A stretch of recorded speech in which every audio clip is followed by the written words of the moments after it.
Kami lang pinamalayan. So, napahawas siya rin sa biyahe. Is that real, sir? Totoo po yan. Nag-bibenta po siya kasi ilang araw na po doon. May nagpatakbo ng pisko. Ayan sa kuya. Salamat po. Ayun, shoutout po kami sa mga kumpanag ako sa Bakit pinagkataw mo yung mukha ko? Expert ka, ano pa ako sa iyo, masyado pa akong sa kabaitan mo po, tsaka sa mga Na-inspired ka sa expert istorya ka. ng buhay Sa ko. parang ano ko lang po yung buhay ko sa iyo. Pero saan pa kayo galing? Sa Mindoro, sa Pinamilihan po.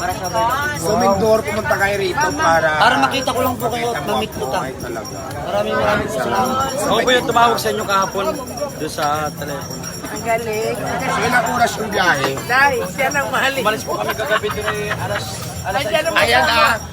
Siguro ito na makatuluyan ko si Kuya kasi nakita ko talaga yung suporta ng pagmamahalin niya. Pinatato niya talaga ako sa katawan niya. Biruin Diba? mo.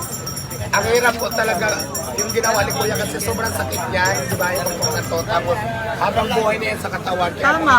si Kuya.